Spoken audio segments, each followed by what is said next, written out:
Right, what's up, my people?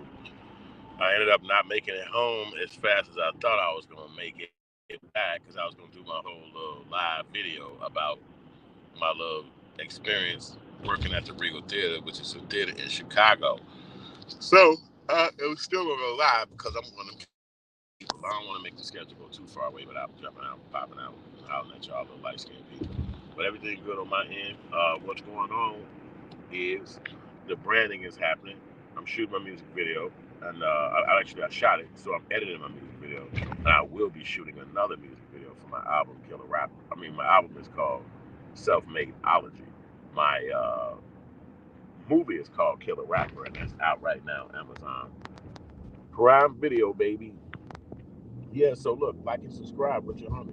But what it was is that when I was a younger guy, like 15, 16, man, I worked at the Regal Theater. This is a place in Chicago. This is like a theater in the city. And everything dope came there because it's like a black theater. This was like, and they had all kind of black shit rocking, and black people actually owned it and operated it. So this is my first experience of black owned. You know what I'm saying? I'm 15. I'm at the Regal Theater. It's on 79th and Stony Island. I literally stayed like 4 blocks down from it, you know what I'm saying? And in my hood, it was different. My hood called Serpentine City, that's on the south side. And it's rowdy in the bitch every single day. It pop off, it's go crazy, everybody wild, everybody on their game. It's like a real sharp neighborhood that goes down 24/7. So I used to hoop all the time. That was my thing. I love basketball. I still hoop. I can't hoop every day because in Chicago it get cold as fuck. But anyway, as I'm doing my thing at the school, at the motherfucking crib in my neighborhood, my homegirl ticked me and she like, yo, you need to come up here. They're gonna hire you at this job. I never had a job at this one. So I was like, fuck it, I'll go up there and just go see what's good with it. And I popped out, went to that bitch, and I went in that motherfucker, and it was actually fun. I had with my father outfit because I didn't have no clothes like that, but you had to wear like a shirt and tie and all that shit, a bow tie. But my old man had all that shit around the crib. So I went in that bitch and I got the job. And it was cool. I was an usher, so that was a person that just basically took people to their cars, to their seats. And it was dope. It was fun. I had a good little time with it, and it was an experience of my life, man. I met so many celebrities. I was around celebrity entertainment all the time, like every day. Now, my job wasn't really a good paying job. Like, I got paid zero money. I mean, I'm talking about the entire time I was there. It was like $32 every 2 weeks. I mean, it was no money to really, like, make you be like, oh, shit, I bought a jacket. I bought some shoes. But it wasn't about that for me. It was about the love of filmmaking. I mean, the love of theater. So I was writing plays and shit like that. I was trying to get my plays put on at the theater. I mean, my life was literally engulfed with theater. That was what I was into. Then I eventually started working at not working, but going to Chicago State and Columbia College, which was basically universities in Chicago. And I had a chance to see, what it was like to work in those environments outside of the Regal Theater, because the Regal Theater was like a school. It was for me, it was like schooling and it was entertainment. You know what I'm saying? So one of my fondest memories was smoking weed with Snoop Dogg and his homies at the theater, because they was up there for a concert in '93, which happened to be my last day there. But it was still a beautiful experience, and I ended up hanging out with them and smoking weed with them. And I always say I'm the first person who ever smoked weed with Snoop before he went on his world tour to being a famous rapper, because they was just at the Regal. They was young, I was young and shit. But and actually, Suge Knight was with them. I didn't know who Suge Knight was at that time because they had never mentioned him in the raps. But he was just somebody who was in the room with them, and he had a red suit on. So when I saw Suge Knight later in TV, I was telling everybody like, "That's the dude that was with them." Because there was no cameras back then. You couldn't film and take photos of meeting these celebrities and shit like that. But it was such a dope ass moment for me because I was young and I like them niggas' music because, see, for me, hip hop was a major, is still a major part of my life. It's always been a major part of my life since the inception of it in 1979, when my auntie brought the album out to me and my cousin and had us listen to it. It had to be like about 83, 82 at this time, and we were very young. No, no, maybe it was around like 80, 81, something like that, because we were very young. We was probably like 7, 8 years old, and my cousin was my auntie was watching us. She's my youngest auntie, so she had the albums. She had 2 albums. She was like, "What y'all want to hear first?" We didn't know what the albums were. One was Boogie Nights, the song, and by Heatwave, and one was Rapper's Delight. We said we wanted to hear Heatwave first, and we listened. And it was dope. I laughed. We danced around and shit. And then it was like, okay. It was like Boogie Nights, whoa. You can Google that song. It's called Boogie Nights. We danced our ass off. So she said, all right, this is the second song. I want y'all to hear this one too. And we was like, okay. They put it on. Hip, hop, the hippie to the hippie, the hip, hip, hop, you don't stop the rock. And I was like, whoa, damn, this song nice as hell. But I never forgot the song. It always said, and the chicken tastes like wood. It was something about the chicken and some shit. I never forgot that. That's what made me remember the song forever. So then they started playing the song on the radio and all this shit. It was just so big. It became hip hop industry and hip hop music and all that. So that was my first inception to it, learning about it. So when it came to the Regal Theater, that was important for me too, because I just could not wait to see these musicians and artists perform at the Regal Theater. The Regal Theater is our home. It's where I did all my creations at. And I loved it. I loved the Regal. It was so, and I ended up meeting a girl up there, and she was my little boo boo. Yeah, hey, she's my little something in the middle. Hey, I do a little something with her. You know, you young and shit at that time, so we creeping and freaking each other at the Regal at our job and shit. You know what I'm saying? Because as the plays would be played, you know, you might see the play for the first week is there, and you watching it, you still excited. You watching everybody, all the actors and shit, seeing how they move. Then after a couple of weeks go by, you start kind of knowing all the lines for the play, and you can say every goddamn thing in the play. And it's like, because they got three shows: a morning show, a matinee show, and an evening show. So it's like they rocking, acting their ass off, and you seeing the understudy person and all this shit. And I'm seeing the people get fired from being the main actor in plays, and then the understudy got to take over. And I saw how that all played out because the main character, I remember this one play. I can't remember the name. I think it was called One Monkey Don't. No, I don't remember the name. I'm not even gonna lie. I don't remember the name of it. But it was a play that said One Monkey Don't Stop No Show. Let's just use that as the title because I can't remember the real title of this play. It could even be that play, but I just don't remember.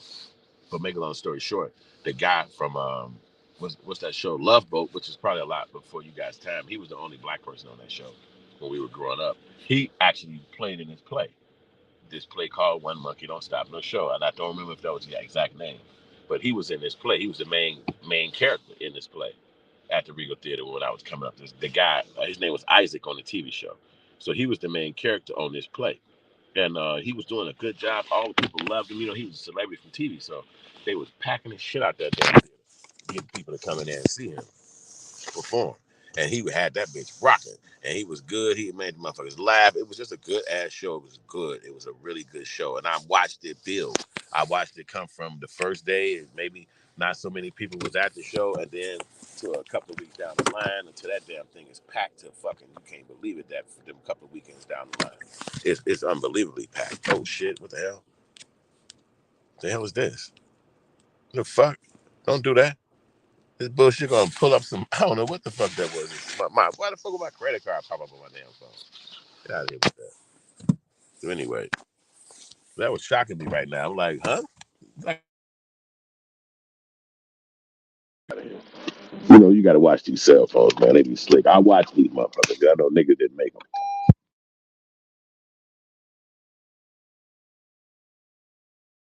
Bitch, I laughed. I kicked it with the real people, and I became who I am as an artist up there.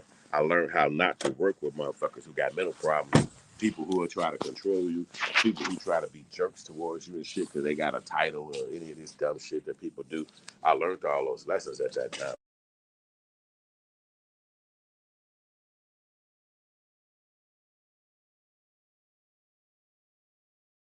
Bitches. And if they got you under their tutelage, they'll act fucked up about it. And they'll be shit. And eventually, he stops. It all ended. You know, that whole thing, for me at least, ended. You know what I mean? And I respect those people. I look at those guys as my OGs now. Because I was a kid. I was 15, 16, 17, 18. And I was emotional. I was young. I came from a tough background with my father and shit. And it was a tough background from my neighborhood. So I was already bent out of shape in my own right. And so I just didn't need all that extra drama and bullshit that come along with working with people. And motherfuckers just trying to find their way. And they was young at that time. You know what I'm saying? So the time that I didn't go around them was actually good. Was actually good. Boy, that Jules on set, that Jules right there, and shit. I'm never going back. That they got, I've never seen them people. It's a store where you buy food in Chicago, and I've never seen them motherfuckers give you a bag, and the bag ain't shit. The whole bag just broke on my ass. It's shocking the hell out of me right now. I'm like, what the fuck? I gotta pull a bag out of my goddamn car. What the fuck? And the bitch literally standing there with the bags in her hand, trying not to give it to you. And that these are the worst motherfucking bags ever. So I don't complain of the company. I just don't go back. That's it. Fuck that, Jules. Look at this ripped up ass bag. This shit crazy as hell. I just came back from shopping for them motherfuckers. But they do that because they know stop shopping. The bitch didn't even want to fucking come over there and okay me for the beer because I'm on 21. She looking at me like, what? Does anybody else need help? But I understand. This is what I was just trying to tell y'all about the worker bee mentality. A lot of times the motherfuckers got jobs, they be middle case because they don't want that shit no way, but they forcing themselves to do it to pay some stupid ass bill that they put themselves in having. And so you actually got to deal with these motherfuckers in life. That's who the fuck you finna be around. This is who you finna engage with or interact with. And that's the problem with me. Like, I don't like being around no type of stuff. You give me a plastic bag, that's fucked up. But you can't just let me take the plastic bag myself. You got to actually hand me the plastic. Literally, in my own. Like, let me give this to you. Then I know how many bags you got. This is how they rock it. And then when you get the bag, okay, let me walk to my house, to my car. Your whole shit's gonna fall out of it. So this is the type of motherfucking company that they work for and shit like that. The company don't give a fuck about you as a black person because they looking at your ass like you need me. You can't get no fucking food without me. You niggas. Y'all don't own shit. Y'all ain't got nothing. So it ain't much, but this little bag ain't gonna work for your little shit you bought from us. So you know how it is in these stores. They get some shit and they make sure they get the shitty shit and they shit it to the niggas. The stuff that's low, it's not really up to par. It shouldn't even be really sold. That's the shit pop up in your niggas when they walk around. Oh, you got diabetes. Yeah, motherfucker, look what you see. Look what the fuck y'all selling for. So, but we ain't in a situation where we can do it ourselves. We'll never be in that situation. We don't really fuck with each other like that. So they can sell us anything, give us anything. We all got to get that shit and just die smart because niggas ain't finna deal shit. We like to be like, Oprah Winfrey got a contract with white folks. That's how we like to do it. Jay-Z just got a contract with some Caucasians. Colin Kaepernick worked with these white people. They called him this. And all of us feel good about that shit. I'm so fucking happy that Colin Kaepernick got a white boss overseas. I wish I had one. I like getting a white boss overseer like Colin Kaepernick. Man, y'all ain't shit. Because y'all ain't got no Colin Kaepernick white overseer. He's smarter than all y'all. Welcome to the culture that we live in as black people. It's a part of the game. Most of us don't even try to pay attention to that shit because ultimately you just want to pay your bills and go the fuck home. But if you stay black long enough, you will be faced with having to talk about that shit. Because that's the way it is. And like I said, in our culture, we try to tear each other down because you don't have the same thing. Now, just because you work for a white person don't mean you white, didn't get you close to them, you don't live around them, you don't tell them what the fuck to do. But the person is still act like they better than all the niggas. Because they just go to work and white people be in the room and shit. So it's a sickness and shit that's in our culture that one day I'm sure is going to be thwarted and stopped and mashed out. And we're going to have this self-respect where it's going to be like, I don't give a fuck about what white people got going. That's what happened yesterday when I was at the little Regal Theater thing. I spoke to one of the brothers and I told him about my situation. He told me what he do. I told him what I do. I'm working on a documentary, da da da da da da. Nigga snapped on my ass like, what the fuck? Man, see, that's what's wrong with us, man. We gotta stop being like that, man. Being like what? Man, white motherfuckers, man, they just stand the third. I'm like, bro, calm the fuck down. Everybody got their own plight now, nigga. You ain't gotta do what I do. You gotta do what you do. But they get mad when you talk about your independence because they don't see themselves having shit like that. They look at that as a bad thing because imagine this. That's gonna leave you by yourself. If you don't have a white person to do it or to do it with, it leaves you by yourself, and that's uncomfortable. It's like, what the hell you mean I'm by myself? Give me an overseer. Give me somebody to tell me when to do it, what to do.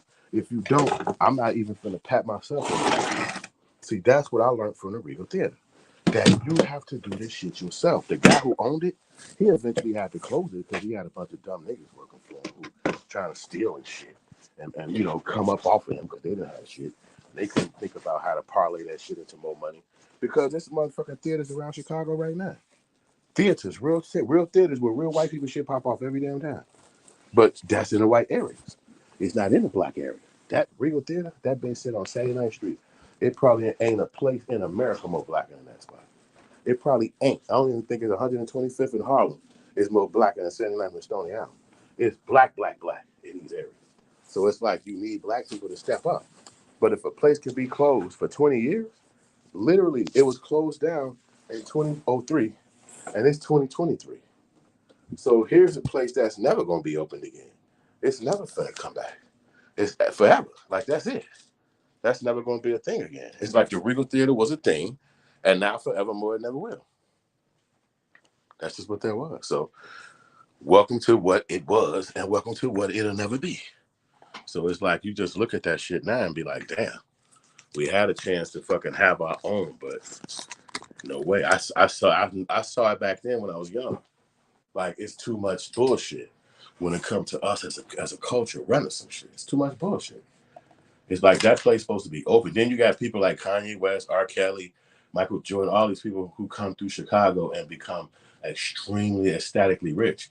And you don't hear them doing shit for these places. I remember I even heard they said Kanye West back in the day, not now. They said Kanye West had sent some money to the Boys Club of New York, the choir or something like that, like $1 million to the choir of the Boys Club, whatever. I think they call it New York Choir or some shit like that.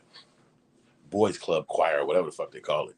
But my point about it is that I'm sitting back like, damn, nigga, you ain't saying shit to Chi-Town. It ain't my money, so it's his money. Do what the fuck you want to do.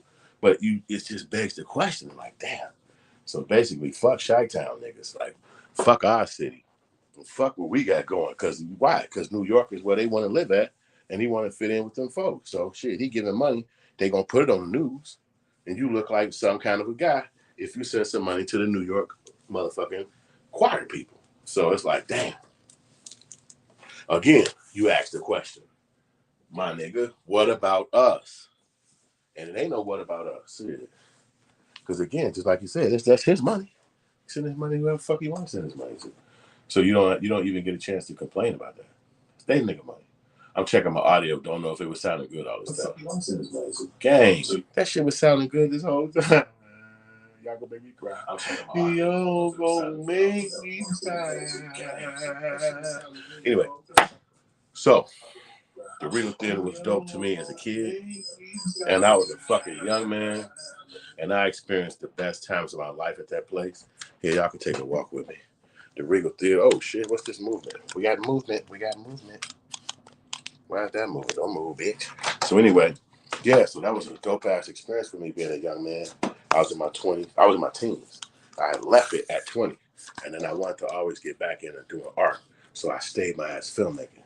That's what I did. I made sure I stayed filmmaking. No matter what I did, I put my efforts into filmmaking. And I got movies right now to this day that I produced myself, and I'm always going to be proud of it. Ended up spilling some shit back there. My little soda. Trying to come in the crib. I guess I gotta figure that out next time. Where the fuck is my damn sandals, bro? I got some in the crib sandals I like to have before I gotta try to walk away and find them though. I don't see them.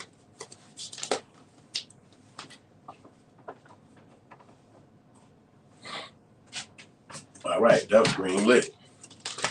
All right, so now I can come this way and get me a beer going real quick.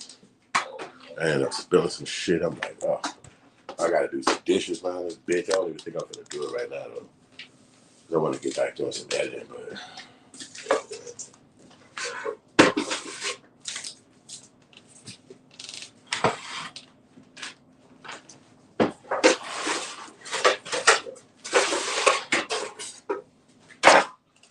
this is all crazy, lazy, strazy. Yeah, I probably should pull my shirt out because I think I'm looking a little on the elderly side like that.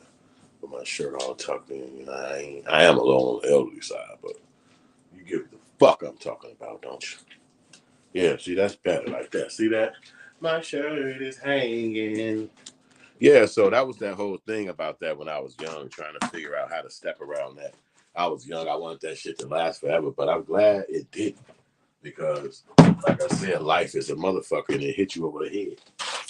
And you don't know how it's going to come. You don't know what direction it's going to be in for you. You don't know. Nobody knows. We just all try to live.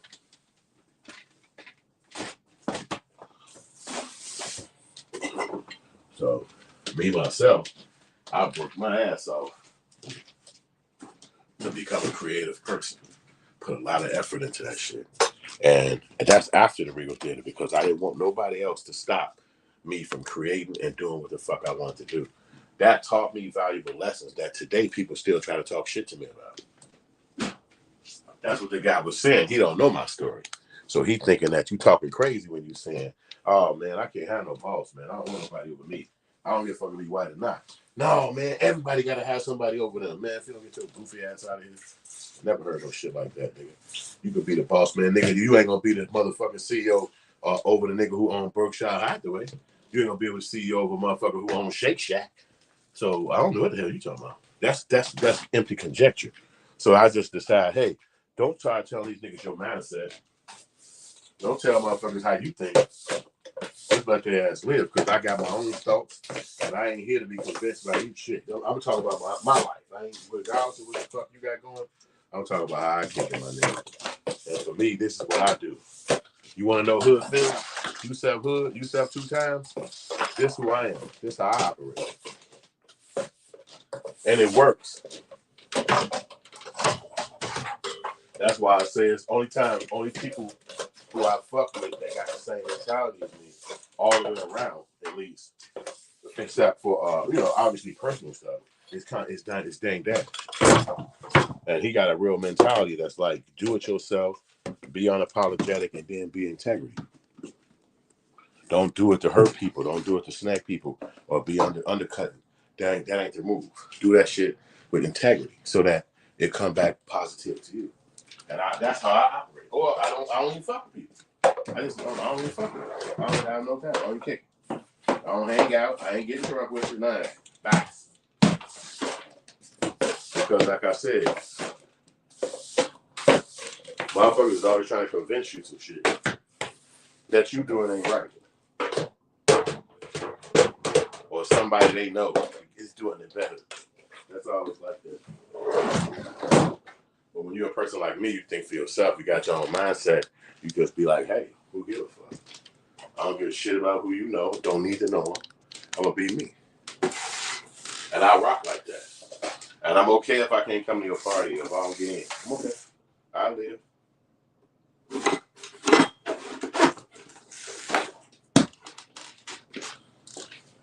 Avocado just busted.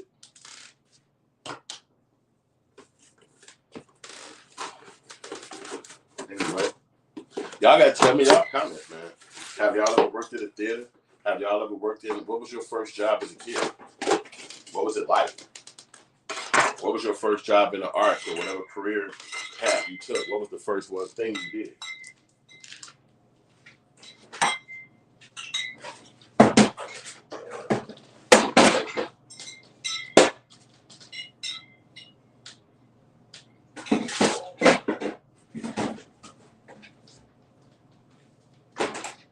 Yeah, break that down to your homie. I want to know what y'all first gigs was. What was your first job? What did you do? Who was the people like? How was they like?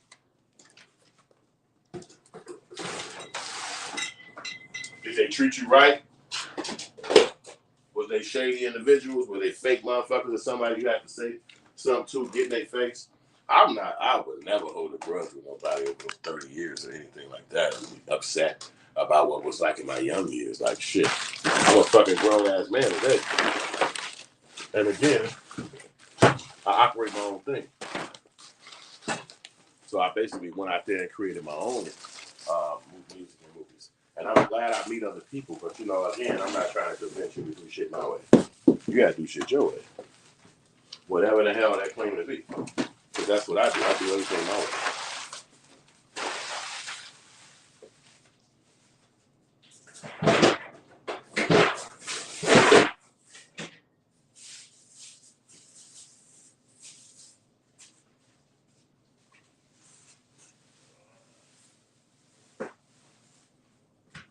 All right.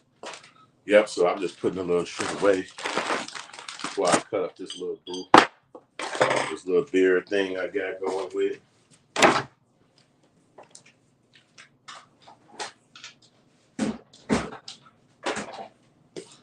And I'm also editing my new music video. That's what I'm working on. Oh shit. Come on, get your ass in there. I'm working on my new music video, which you'll see me editing that in a minute.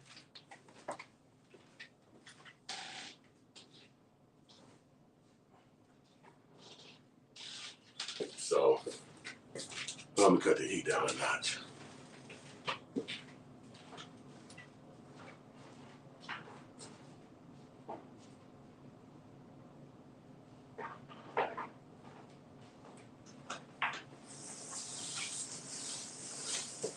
All this shit is just keeping up shit. Now I could hang my damn coat up. But anyway, you see what it is when I get back.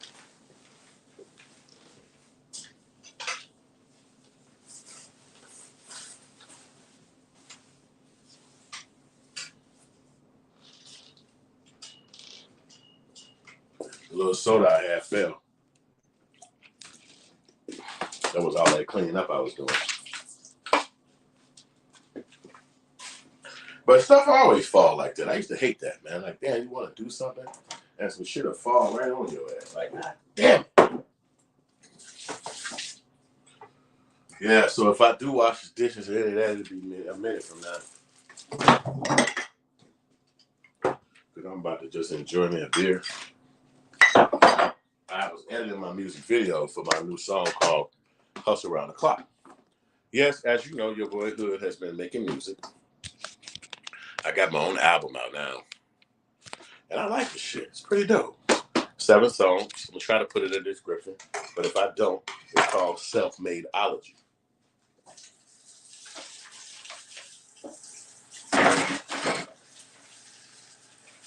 Yeah, motherfucker. Get these motherfucking tourists back in town. I need my money to kick back up. We need these tourists. Get y'all ass back in the city, goddammit. But in the meantime, I'm going to shoot me a new movie. And it's dope as fuck. I've been working on this damn outline for days. And then we're going to kick it off this weekend. Make this shit happen. No trapping and fucking rapping. Bitch. Make this shit happen. It's that line. Cut this motherfucker. Y'all want to see me cut a line? Here, man. Keep your eyes open, baby. That's how I do it. Cut that line, baby. Cut that line. My finger! Stop being stupid, okay? Yeah, the Regal Theater was my home. I worked there for years. When I left the Regal, I went out on my own to my life. And look who I became. The best motherfucker in this game. I'm doing a lot of that. Got my own music, got my own movies. What? Go check me out on Amazon.com/Kill a Rapper. And it's a dope ass movie. Written and directed by me. I put a lot of effort into it. My team was dope. That's another thing. I always shout out that team that helped me put this together. My team was on point. That's critical when it comes to filmmaking. A squadron that no defeat. Okay, I don't see my my bottle opener, which is some bull crap. I just have to do the old school and use the lighter mode because I don't see it. I'm not gonna keep searching for it. It's too many damn dishes. It shouldn't even be fucking missing. Well, here it is, right here. I'm about to say this motherfucker should not be missing. The fuck is this missing? Stupid though.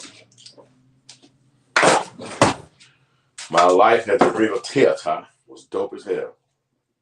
I learned so much. I became a man, really, because I was 21 when it ended, and I said that's enough for me. I don't want to be around these goofy ass people no damn. I'm tired. You know, sometimes you get to that point where it's monotonous, and it's like you up here trying to find a way. That motherfucker's trying to block you. That's why college is only 4 years, because inevitably you're gonna meet some people that's gonna hate your ass. So college is short. You get in there and you get your degree, you get the fuck on. They don't make you sit around college 10 years and shit like that. You get in there, get your education, and then you get the fuck on the road doing something else in your life. But it ain't gonna be that no more. So that's really what I was experiencing at that time. Well, it was time to go do other shit. And so I ended up choosing film because you couldn't go do theater. That wasn't a part of the game. theater was only for certain people, majorly white people, and those bougie black people who was at the Regal Theater, who would never let me get no opportunity. They was bringing opportunity for their people and their family. That's how I learned the word nepotism. I said, "What the hell is that?" And that's what people were setting out situations for their people. So I had to accept that because I didn't know nobody like that. Matter of fact, when the time came for me to get my friends jobs, I did because I understood nepotism at that time. Like, no, when something come through, you look out for your team. Now they don't return that shit today. You know, it's not how it works in real life. Most time when you do something for somebody, you're doing it out of charity. They're not going to return shit to you. That's not how it works. You have to do it and just be like, hey man, I just hooked you up with that. You ain't got to do nothing back though, and then you be okay with that. That's how. That's you have to do. That's mostly how things work. Because if you have emotion connected to what somebody else is doing or on, you don't win. You just don't fucking win. I was supposed to be doing this through StreamYard, this app right here, but it was tweaking when I was trying to get inside it to do the fucking live. So now it's on this other one. I'm gonna see if I can switch cameras and do the live right here because I was on the street, so I wasn't at home. Damn, my hair ain't fucking up. What the hell is that? Hey, don't do that to this hair, man. This shit cold. What's how I get bitches? Even though I'm married, so I don't really get that many bitches. Oh shit! It did. Okay, so we'll cancel this. Insert. Wait, is it doing it? I don't even know. I don't know if it's doing it, y'all. Wait, okay, it looks like it is doing it. So I can close this one. How do you stop this? And it's at the bottom. All right, so